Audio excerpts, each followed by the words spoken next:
If it goes right, it's a slice. If it goes left, it's a hook. If it goes straight, it's a miracle. This is Out of Bounds. If it's happening in the world of golf, we're talking about it. Coverage, debate, discussion, pro golf and local golf. Let's do it. This is Out of Bounds. And here are your hosts, Nate Sharman and Josh Durso.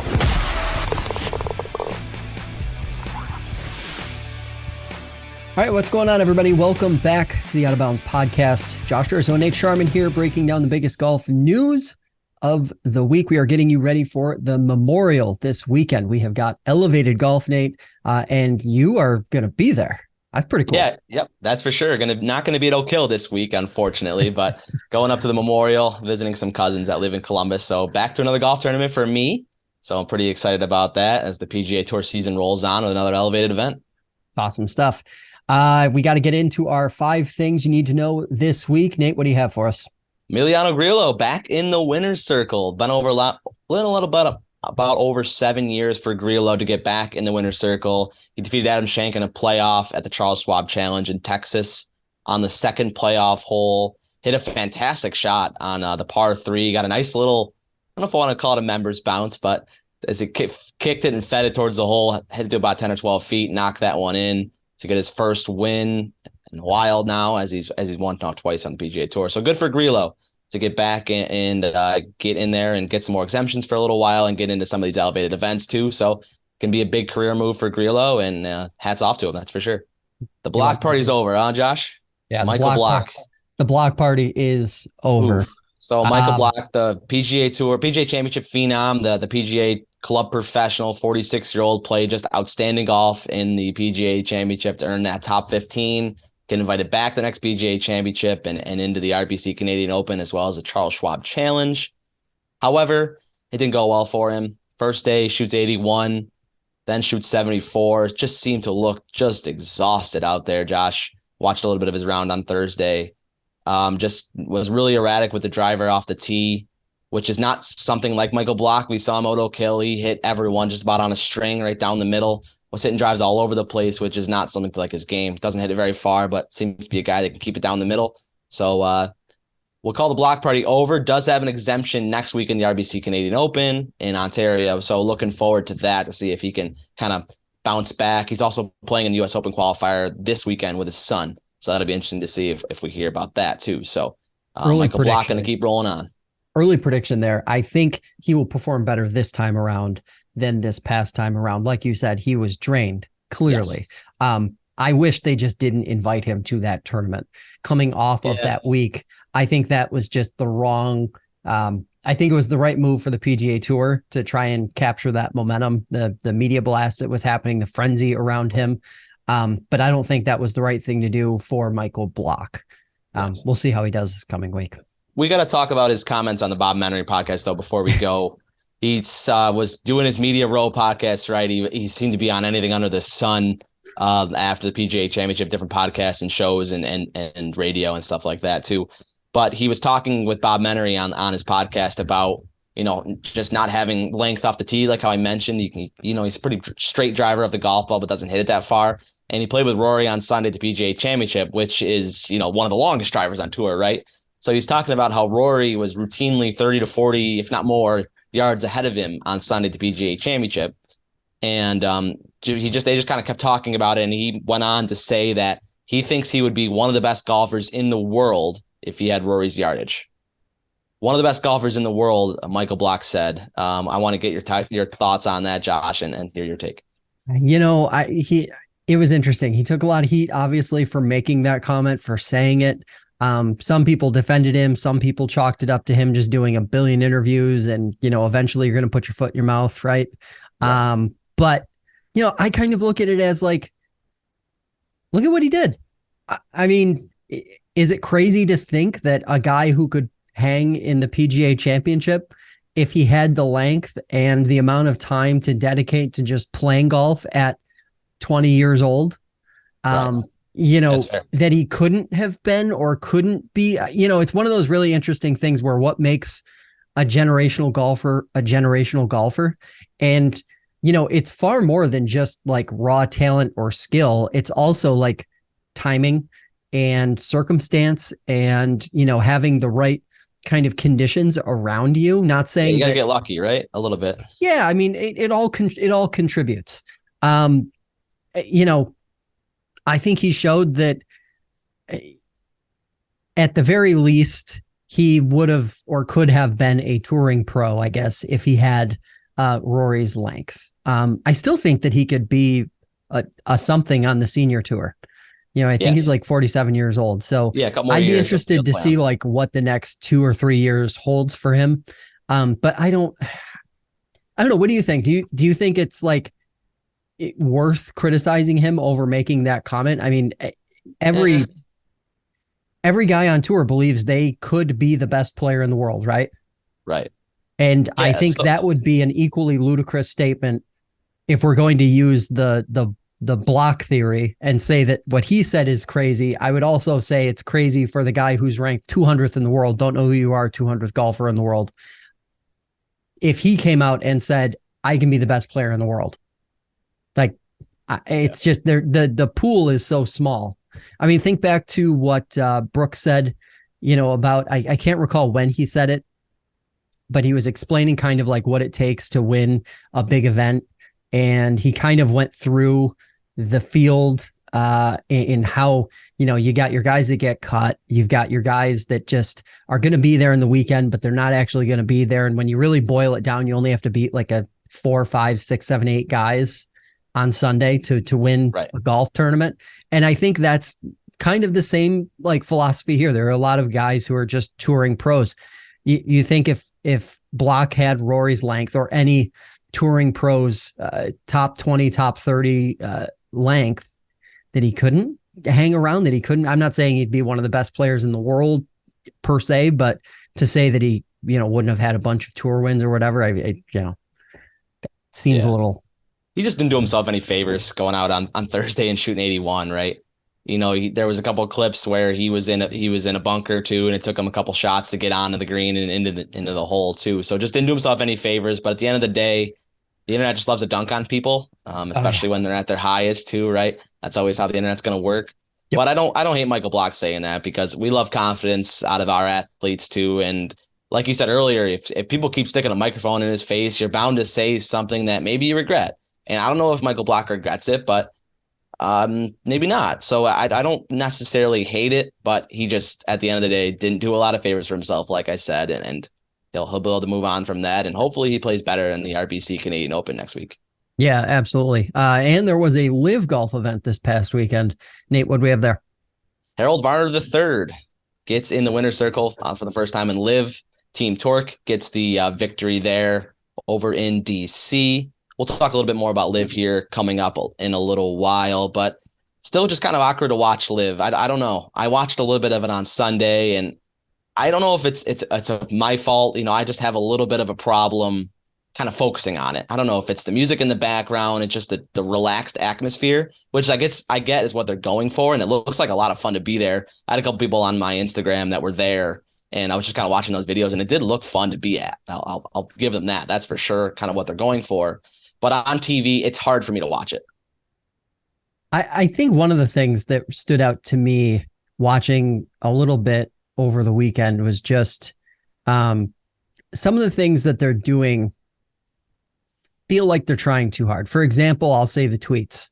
Yeah. You see a ton of tweets popping all over your screen while guys are playing. And I'll use Mito Pereira as an example. They're showing a bunch of tweets in sort of like real time about people just, getting amped up about Mito. And then they show Mito to just miss him like a 3-foot putt. And it's like, okay, like that's just, there are certain things I think you can and you can't do in production. I like that they're trying different things. The music doesn't really bother me, but there are different times, like when you're seeing a bunch of tweets, for example, trying to hype up, get all this energy around players, and then you just see them missing putts. Right. It feels like you're trying too hard, and it doesn't, I don't think, have the effect that LIV is going for. Another thing for me is the leaderboard. It's kind of like a NASCAR style leaderboard, which isn't a bad thing. but it's got the, first 5 or 6 letters of each player's name. And they only have one player, Cameron Smith, whose name can fit on the leaderboard, right? And, it just, especially with a guy like Bryson DeChambeau, it's just kind of, I'm a big golf fan. I have a kind of a hard time deciphering who's who on there. And it stays up the entire time, which when you're watching a 4-hour golf tournament, you don't need to see the leaderboard for 4 straight hours. In NASCAR, you do, because, so much change. It's so much change in the pole positions and stuff like that. Yeah, so absolutely. So I don't need to see the leaderboard the whole time. If I don't see it for 5 minutes, it doesn't change that drastically where you need to see it in real time, right? You kind of can figure that out too as you go along. But I think Liv's doing a nice job kind of being where they want to be, though. So, and I guess we could talk about that a little bit more in our next section. But just a little bit hard to follow for me, Josh. Yeah, absolutely. And we have the Senior PGA Championship in the books. A familiar face and perhaps a name that could be a dominant one on the Champions Tour. Yep, he continues to roll right along as Steve Stricker takes down Padraig Harrington. That one was also in a playoff at the KitchenAid Senior PGA Championship in Texas last weekend. Padraig had the lead a lot of the tournament. Steve Stricker played pretty well down the stretch to get into that playoff and then took him down. So good for Stricker to get that victory. Nice to see Stuart Sink in the mix too. This is his first major on the Champions Tour circuit. He wasn't close to the leaderboard, but he didn't play poorly either. So he did a pretty good job of kind of assimilating himself into that sort of realm too. So good to see Stuart Sink getting in there, and then he'll be back on the PGA Tour as well too. So, do you think Steve Stricker is the next Bernhard Langer or next really dominant golfer to enter the fray there? Definitely could be Steve Stricker. And I think I put Stuart Sink in that category too, because Stuart Sink is a really good player too. And as well as Padraig Harrington, we've seen Harrington come up with a lot more ball speed in the last few years. So I expect there to be some fierce competition on the Champions Tour, which will be fun to watch. And especially if Michael Block gets in the mix here in a couple of years. Oh, yeah. And finally, our last thing to watch, Phenom Rozang has officially turned pro, the 20-year-old collegiate standout, probably the most decorated college golfer we've had now, in the last decade at least. She's turned pro, and now it's a waiting game to see what happens here. Very interesting, because I feel like we get these stories every few years and they don't always pan out. This one feels like a lock though. If you've seen her play golf, and if you haven't, go check out some of the clips on YouTube or on TikTok. She's got a swing and she can play. Yeah, getting a lot of comparisons to Tiger, right? Both went to Stanford and did well in their collegiate careers. Rose won the individual championships twice already. She's won the women's amateur. So not a lot left for her to do in college. So it makes a great decision to turn pro and pursue that career on the LPGA Tour. So best of luck to her, and going to be fun to watch her on the LPGA Tour these next couple of years and into her career. All right, let's shift gears here and pick up on some of the stories that we missed since the PGA Championship, and a couple of these are PGA Championship related. Brandon Chambly got absolutely hammered for his take. I think it was within an hour or two of the PGA Championship ending. I believe he was debating Brad Faxon about whether Brooks Koepka should or should not be on the American team, the Ryder Cup. He argued that he should not. The two went back and forth, and essentially Brandel's entire argument hinges on the association to Saudi money. And from my perspective, that feels like a moot point here. Yeah. But I guess the bigger question is, should Brooks be on the Ryder Cup team or not, playing for the USA? What do you think about that? I think it's a no-brainer, yes, because if they don't have a guy like Brooks Koepka on their team, how can you say you have the best Americans on your team? Because you just don't. I mean, Brooks Koepka, he won the PGA Championship. He almost won Augusta. He was a 54-hole leader at the Masters. He's won a LIV event this year. What more can he do? And I like kind of how Brooks said it in his press conference on Tuesday before the PGA Championship. He was kind of, Zach Johnson, the Ryder Cup captain, was there, and he was talking with him. And then in the presser, he said, well, I'm just going to do my best to make it hard for him, because if I go second, first, then he ended up winning that. So we could confirm first and win the other two. It's going to be pretty hard for him not to pick me. So I like that attitude from Brooks Koepka. And But at the end of the day, I don't know how they can keep him off, because this is separate from the PGA Tour. This doesn't really have anything to do with politics in my mind. This is strictly about golf and playing for your country. So I'm just hoping that they let Brooks on the team, which I'm sure they will let LIV guys play in these Ryder Cup and President's Cup opportunities for their country. Yeah, and I think the other point there is it's a PGA of America event. Yeah, it's different. So if they were allowed to play, if all these LIV guys were allowed to play in the PGA Championship, I mean, if they qualify, and that to me is the biggest driving force here. I think the Ryder Cup loses a ton of credibility if a major winner isn't allowed to participate despite having enough points accrued. Because I think even with just participating in majors, it feels almost like a lock that Brooks is going to have enough points. Exactly. Yeah. Just second and a first already, you would think that's pretty good. Yeah. So, I mean, he's going to be in the top 10. And I don't see how you can, X him out if that is in fact the direction they want to go. I also don't think that this is the direction they want to go. And I think we're going to get into that here right now. There was a story in SI this week talking about LIV's 1 year anniversary. Lots of interesting tidbits in it, but I think most interesting is that LIV Golf execs say they see scenarios where they and the PGA Tour can intermingle. One quoted said, "We're not going anywhere. There's an opportunity for more teams, the opportunity to cross-pollinate from an all-star PGA Tour team that might have the top 4 FedEx players coming to compete in every event, or our top 4 players playing in the Players Championship, whatever it might be," end quote. Kind of contributing to that same thought process.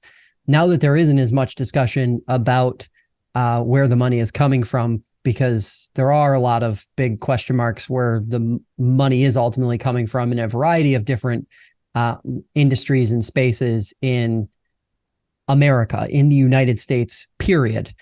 So what kind of cross-pollination do you think is possible here between the PGA Tour and LIV Golf as we now start to enter into year 2 and beyond? Because clearly I don't think LIV is going anywhere. I think slowly they will gain popularity and gain footing. And I think the concern about where the money is coming from, unfortunately or fortunately, depending on how you view it, I think that's going to go away. I don't think we'll see a PGA Tour versus LIV golf tour. I don't think we'll see anything like that.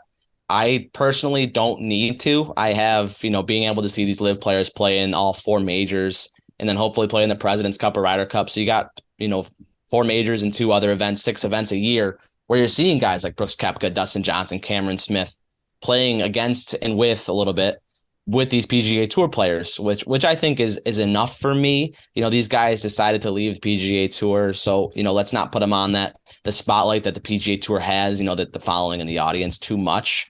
So I think just having these guys play 6 times a year with each other is enough for me. We've already seen how well LIV has performed in these 2 events so far, and I don't think that's going to be going away anytime soon. So that's all I need to see. I don't need to see an event versus the 2 of them. I would rather see kind of how the setup they have going now. Yeah. I guess my pushback to that would be, I think this is the only year we're going to see a lot of LIV players playing in majors. Because frankly, I think the fall off of world ranking points, the lack of, if you're not winning, I don't really think you're going to be getting invites long-term or have eligibility to these events long-term. And we've already kind of got this looming question about Ryder Cup, President's Cup participation. Brooks is probably going to be the only LIV guy playing in the Ryder Cup on the American side, despite, at least a couple other players I can think of off the top of my head likely deserving spots, Patrick Cantlay being one of them, and then Dustin Johnson being the other. I think if both entities are going to move forward, setting all the legal stuff aside, because I think at the end of the day, the legal stuff isn't really going to go anywhere.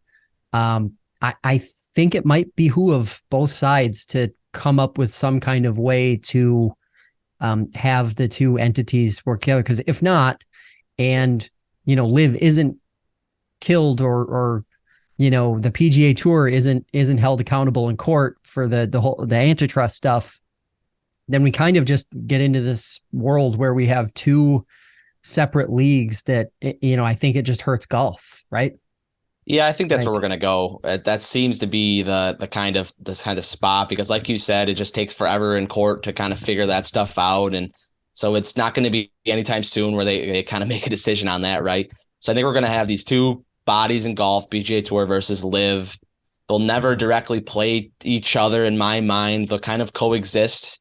And on the topic of it hating golf, I'm not sure. I've gone back and forth on this. When it first came out, it doesn't feel like it felt like to me that it could hurt the game of golf at the end of the day, just splitting two audiences right in half, or however that worked. But I think LIV has done some things that can be admirable for the game of golf. Going to a country like Australia and going to different places that the PGA Tour hasn't gone to try to grow this new audience. I was looking into it too, and I think it was over half of their or even maybe even more. I might have the statistics wrong. Were people under the age of 45. Which is really cool because, they're getting kind of this more relaxed sense, playing music, a different style of leaderboard, players are wearing shorts. So they're kind of getting that impression that these are kind of your weekend golfers, right? Your weekend warriors a little bit. So I think that could be good for the game of golf because, the thing people can look back to as pros are just like us until they watch them swing a golf club anyway. But I think that could be good. So I don't necessarily think that having two of these bodies, the PGA Tour and LIV, can necessarily hurt golf, but I think that's up for interpretation. I've flip flopped on that in the last year since LIV's been around a lot of times. yeah, I think my only question to that is I genuinely wonder if the audience is actually there. Golf is gaining in popularity. There's no doubt about that, but I think it's a different kind of growth in popularity. I think during the Tiger era, it was really interesting because more people wanted to watch golf. But the popularity change that's happening in golf now is that more people want to go play golf, which is, that's awesome for different reasons. That's awesome. But, we saw the PGA Championship, the ratings for Sunday were as bad as they have been, I think, since 2016 or 2017. Yeah. So, for a major, I know there's a lot of debate about, May and whether that's a good month or not for a major, but I have real doubts about what kind of audience there is to watch golf on television. And at the end of the day, all of these any professional league lives and dies by how many people watch it on TV, on streaming, and on those services and how well it can be monetized. Because at the end of the day, that's how you make money. Right. Whether you One more LIV thing. Did you see Matt Wolff is leaving Smash GC? Did you see that? I did. Yeah, I was a little taken aback. I guess in theory, that is something that can happen in this team dynamic, right? Like that's I wonder if it's like a trade or what happened behind the scenes there too. I'm really interested. No one's had a more quick fall off than Matt Wolff. Took the PGA Tour by storm, right? Had that interesting swing that was very marketable. Played well in college and won on the PGA Tour before going to LIV. And ever since he's been on the LIV Tour, he's kind of struggled in terms of his performance. So really interesting to see where kind of Matt Wolff, if he bounces onto a different team, is he getting out of golf? Kind of interesting to me, but yeah, all that signs have point towards that Matt Wolff is done with Smash GC. We'll see where he ends up next. Yeah, absolutely. And this week on the PGA Tour, we have the Memorial at Muirfield Village. One of my favorite golf tournaments of the year. I wish it was on Memorial Day weekend. Jack's Place. It's just we have it afterward, I guess. It's just standard.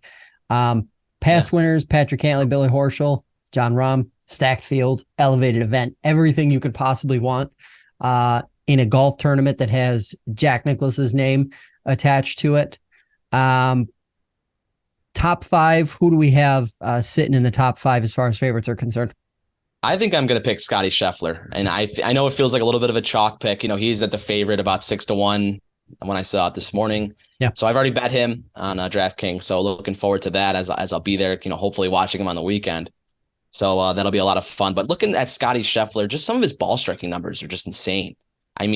Someone was talking about it on Twitter, and it's his ball striking numbers are kind of rivaling like Tiger numbers back before then, and some of them are even a little bit better, which is really interesting. Scotty Scheffler really just hasn't won much on the PGA Tour lately, which is funny to say because Scotty Scheffler was winning all the time as of a year ago, and he has won a couple times this year on tour. But just taking a look at his last 10 starts, T3, T2, T5, T11, T10, fourth, win, tied for fourth, T13, and a win. That's his last 10 starts for Scotty Scheffler, how well he's played so lately on the PGA Tour. So that's why I'm going with our new number one golfer in the world, Scotty Scheffler, to win this weekend more. Yeah, I think that is a very safe pick, and I would say he's due also. So that is a good pick, no doubt. My pick for this week to win, Justin Thomas. I'm going a little off the radar. He's just on the cusp of what we'd consider favorite to maybe middle of the road at 30-1. But he's got the stuff to win. I think he's another guy that's due. He's been trending, I think, in the right direction. Yes. And Justin Thomas could get the win. Interestingly enough, Jordan Spieth is in the field, same odds as Justin Thomas. I'm curious what this risk situation is for him and how he plays this week. He had mentioned at the PGA in Rochester that if he had another week or two off between the the lead up to the PGA and the PGA Championship, that he probably would have felt better and maybe gotten toward 100% with the risk. But he never disclosed what that injury was. So I'm curious to see how he plays this week. He played last week at the Charles Schwab Challenge, so I think that wrist has to be close to fine, I would think. So yeah, I like that pick too. I think he'll be hanging around. Yeah. Especially in his home state, Texas, or next, not his home. Well, last week was in his home state, and now he's back up. Now we're in Ohio. So let's talk about long shot picks. I'm going to a 2023 winner on the PGA Tour. 65-1. I've got Wyndham Clark. 65-1. A guy who just won a few weeks ago. He can play. He can win. He won an elevated event too. It's not like he just won a random event, right? Right. He won a pretty big event. So that's my pick. I like, he had a couple down weeks, but that's kind of been, if you look going back into last fall, that's kind of what his season has been like so far, up and down, peaks and valleys. I like it this week. I like this week to be a peak for him. I like it. I'm looking at last year's champion in Billy Horschel. Won this tournament last year, like I said, comes in at 130-1. If you're going to give me the reigning champion, 130-1, I'll sprinkle a little bit on there. So we'll go with Billy Ho. Burned me in the past a little bit here and there. Played well last week at the Charles Schwab Challenge in the first round. And then the last 3 rounds, he kind of limped his way in to finish that golf tournament. But I'm looking for Billy Horschel. He's been a 7-time PGA Tour winner, knows how to hang around these kind of big events. So let's take a look at Billy Horschel, and we'll see if he's around on Sunday and possibly in the chance for the winner's circle. Yeah, absolutely. And I know we didn't have it on the script, but could we just say maybe sprinkle a couple bucks on Justin Suh to finish top 20? Sure. Or maybe top 10. There's definitely some value in guys in that area, right? To whether they make all the way the top bottom. 20 and stuff. So getting a guy like Justin Suh, there's a few others that are really good value if you're able to kind of find them in the depths of the sports book and kind of have them cash out for you. Scroll all the way to the bottom. Nate, any thoughts on what you're going to be doing this weekend? You're going to be there Saturday and Sunday. Is that the Saturday plan? and Sunday at Jack's place? Yep. Like I said, visiting cousins in Ohio, in Columbus, I should say. So take the quick trip over to Dublin and hopefully meet Jack Nicklaus, right? The Golden Bear, and we'll see on the course at Muirfield Village. Follow us on our social channels. I'll put some stuff up on TikTok and Instagram, from the golf course on Saturday and Sunday. So be on the lookout for that stuff. Love it. One question, I didn't put it on the script, but I heard it the other day being debated, and I want to get your thoughts on it. If we're going to have no cut events here in the future, elevated events be no cut events. The hypothesis was thrown out there that perhaps Jack, Arnie, and Tiger's tournaments should remain cut events. Support or do not support that? If they're going to also be elevated events. Yeah. I'm not a big fan of the cut event or the no cut event in general. Yeah. So I'm in a fan agreement with that. I like seeing these big fields with some of the lower guys. I find that really interesting. Yeah. I found myself with PGA Championship watching some of the lower guys, watching them more, guys like Bo Hostler and Denny McCarthy, watching them more than the big guys. So I would love to see, these no cut events. I think they're a lot of fun and you have more storylines too in those. So yeah, I'm in agreement with that. Yeah. And I would also say, you don't really get an appreciation for how popular these guys that aren't quite household names are among younger fans until you actually go to an event. You know, watching JT Poston stand out there like a mailman, literally just signing 1 billion autographs coming off 18, you know, on Thursday. That's something to me. Very impressive by him. You know, got to see those. The All Postman. right. That's going to do it for this edition of Out of Bounds. We will be back after the Memorial. Follow us on TikTok, Instagram, Twitter, and subscribe here on YouTube for the latest golf news, new podcast episodes, and plenty of other content. Remember, whether it's down the middle or out of bounds, keep on swinging. You've been listening to Out of Bounds. If it's coverage, debate, or discussion of pro and local golf, we'll be talking about it. Be sure to visit the website at fingerlakes1.com. Find us on TikTok, Instagram, and Twitter at OutOfBoundsFL1. See you next time on Out of Bounds.